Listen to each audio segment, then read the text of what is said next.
ukumva ngo jewe ngo gusengera ngo nkababoshwe ngo nkozako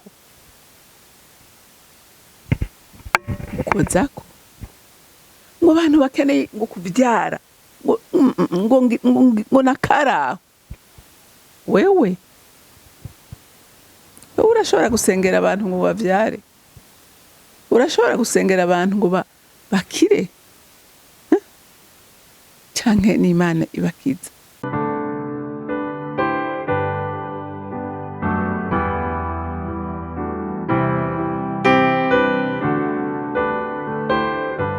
Bakunzi bahora CANAAN TV, ndanezerewe kandi gusubira guhura namwe ngo tuganire ijambo ry'Imana. Ariko imbere yuko dutangura kuganira, reka tubanze dusenge. Ciye bugufi mwami Imana, mu izina rya Kristo Yesu, umwami n'umukiza w'ubugingo bwanje, ndi muri mpwemu yera umufasha mwiza twahawe. Datangushimira ineza yawe n'ubuntu bwawe. Uri gitangaza kandi ibyo kudukorera biratangaje. Mana, ijambo ryawe riratubwira ko ikiganza cawe gihora kubayikunda n'abayubaha, kandi n'ijambo ryawe rikambwira ko ugwishiriza imvura yawe ababi n'abeza, ukakiriza izuba ryawe bose. Nico gituma umwana w'umuntu yarakwiye kugushima, umwana w'umuntu yarakwiye gukora ibikorwa vyiza biguhimbara, kuko nawe udukorera ivyiza uko bukeye nuko bwije. N'ubusinkekeranya kuri hano kugira ngo dukoreshe ibyo ushaka kandi udushigikire. Ndagushimiye rero Mana y'amahoro kuri ubwo buntu butangaje. Icubahiro cyose n'amashimwe yose aba yawe, mu izina ryawe ryera Yesu Kristo umwami wanje, senze nizeye kuvyumvise. Amen, amen. Rero ijambo Imana impaye kuganira namwe uyu munsi ryavuga ko Imana iranka bibone, ariko ikunda abantu bafise imitima iciye bugufi. Haleluya. Nukuri naho wakoze ibyaha bimeze bite, ariko ukaza imbere y'intebe y'Imana uciye bugufi wihana, Imana ikugirira neza. Ariko Imana iranka bibone, iranka abantu biyita ibitangaza, kuko by'ukuri nta muntu w'igitangaza abantu. Imana atari ikugize igitangaza, we nta nturi gitangaza. Reka dusome ijambo ry'Imana muri Luka igice cya 18, dusome kuva ku murongo w'9 dushikane ku murongo wa 14. Umugani w'umufarisayo n'umutoza kori. Umugani nawo awucira abiyemera ubwabo ko bagororotse, bagakengera abandi bose. Avuga ati, abantu babiri baduze baja mu rusengero gusenga. Umwe yari umufarisayo, uwundi yari umutoza kori. Umufarisayo ahagaze asengera ku mutima wiwe ati, Mana, ndagushimye yuko ntameze nk'abandi bose, abasahura, abagabitanya, abasambanyi canke n'abameze gutyo, nk'ujya mutoza kori. Mu minsi ndwi yose nisonzesha kabiri, ntanga 10 c'ivyo ndonka vyose. Ariko wa mutoza kori ahagaze kure, ntiyagomba no kurangamiza ngo arabe mw'ijuru, ariko arishishitira ati, Mana, ngirira ikigongwe, ndi umunyavyaha. Ndababwire, uwo muntu yamanutse ajiwe ahariwe, ariko umufarisayo we haba na gato, kuko uwishira hejuru wese azocishwa bugufi, ariko uwicisha bugufi azoshikwa hejuru. Amen. Yesu agomba kubwira abantu yuko twese dukwiye guca bugufi munsi y'ibirenge vyiwe,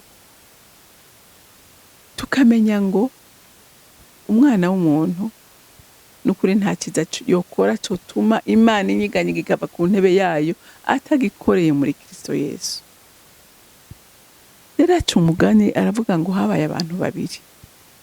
Umwe ngo yari umufarisayo, yiyemera, yagendera mu vyagezwe vya Mose, amategeko, akagerageza n'ukuri.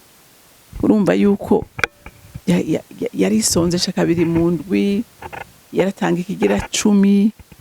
Urumva ngo avuga ati, aba bantu babiri baduze baja mu rusengero gusenga. Umwe yari umufarisayo, uwundi yari umutoza kori. Umufarisayo yahagaze asengera mu mutima we ati, Mana, ndagushimye yuko ntameze nk'abandi bose. ariko arashima Imana we ko ari gitangaza atameze nk'abandi bose. Imana idufashe. Abasahura urumva ati jewe siniba, jewe nkoresha ibyanje sinsahura abantu, urumva ariko aravuga amakarite yiwe, urumva ngo sisahura, sinsahura sinsahura abagabita ngo ntagabitanya ngo kandi si umusambanyi, ngo si umusambanyi ngo canke n'abameze nk'ujya mutoza kore. Urumva umutoza kore murazi ko abatoza kore bajya ibiturire, urumva we nta giturire yaje, ariko aravuga, ariko arivuga ati jewe simeze nk'abajya, none Imana ndagushima. Urumva urumva ngo ngo mu minsi indwi yose nisonzesha kabiri, urumva arisonzesha arasenga, urumva ngo ntanga icacumi cy'ibyo ndonka byose, atanga icacumi oya w'ivyo aronka byose aritwararika icacumi akagitanga. Urumva ngo ariko umutoza kori nawe ngo ahari aravuga ati Imana numva ntakwiye n'ukunamuka ngo ndabe hejuru, ndumva mfise isoni, ndi umunyabyaha, nkora amakosa menshi. Urumva aricuza aravuga ati numva nteye n'isoni. Urumva ngo ariko wa mutoza kora ahagaze kure ngo ntiyagomba no kurangamiza ngo arabe mwijuru, ngo ariko arishishitira ati Imana ngirira ikigongo, ndi umunyabyaha. Urumva ati je ndi umunyabyaha, ngibiturire mbabaza imitima y'abantu, ati none Mana si numva ntashaka no kunamuka ngo ndakura, none ndagusabye ngirira ikigongwe umbabari uminkomezi kugira ngo neshe ibi bintu ko jewe ndumva arisuzugura ariyanka, arumva atarabere no kuza imbere y'amaso y'Imana. Hama Yesu arabaza ngo ndababwire ngo umuntu yamanutse ajiwe ahariwe, kubera kwaguca bugufi Imana iraba umutima wiwe ngo iramuharira ibyaha byiwe. Haleluya. Kuko yemeye intege nke ziwe, Imana imugirira neza. Ngo ariko wa mufarisayo umve ngo ariko umufarisayo we ngo haba namba ngo kuko uwishira hejuru wese azocishwa bugufi. Je haraho mpora numva ukumva ngo jewe ngo gusengera ngo nkababoshwe ngo nkozako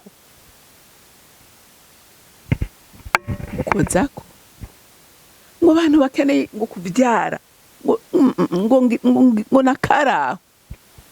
Wewe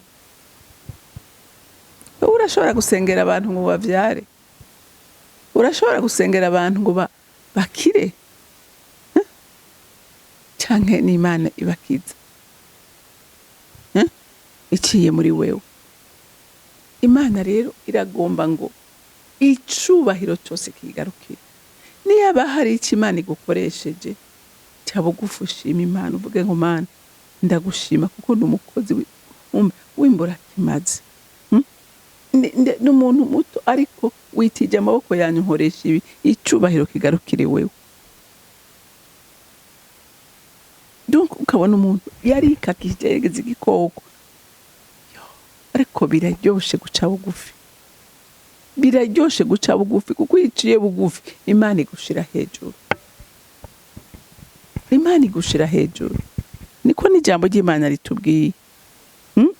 Ngo ndababwire uwo muntu yamanutse ajiwe ahariwe ngo ariko umufarisayo we haba namba ngo kuko uwishira hejuru wese wazocishwa bugufi.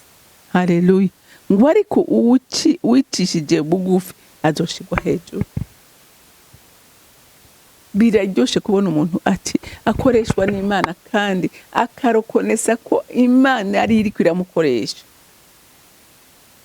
Umukozi w'Imana rurangira, umukozi w'Imana w'igitangaza azura.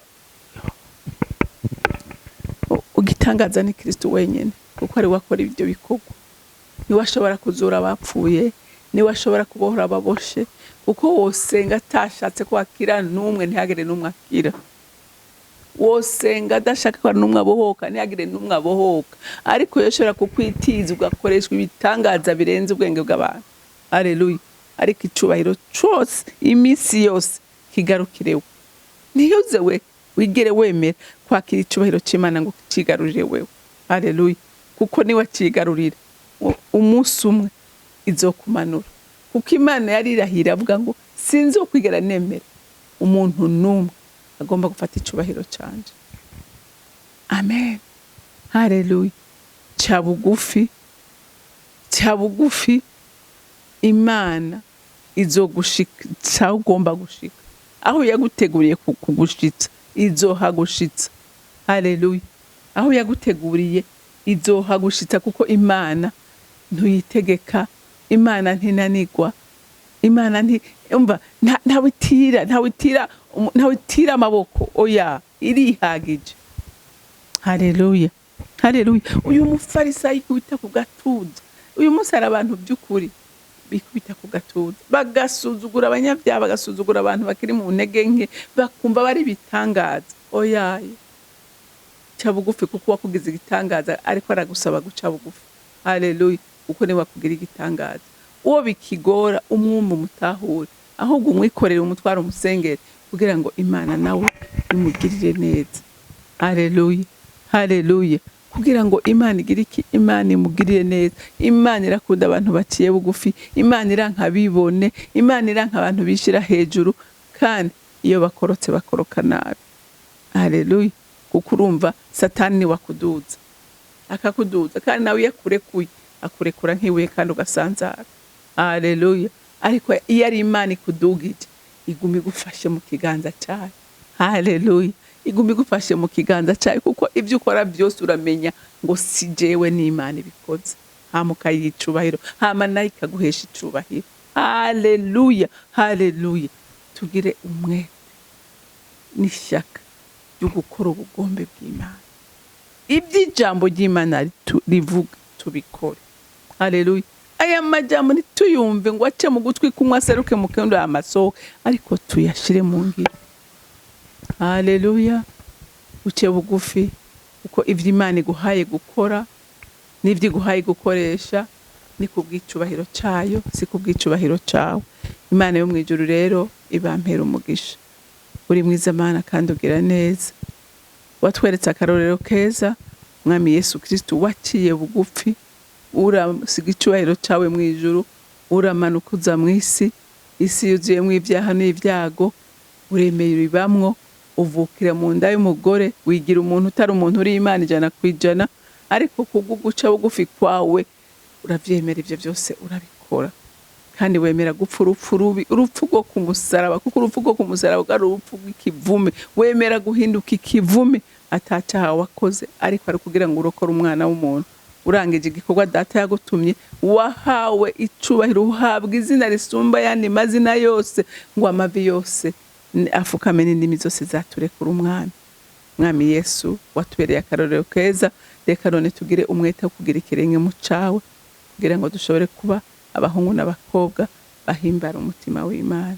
Ndagushimiye kandi ndakuninahaje, icubahiro cyose n'amashimwe yose aba yawe, nkaba ndabisenze ndabyizeye kuvyumvise mu izina rya Kristo Yesu. Amen, amen.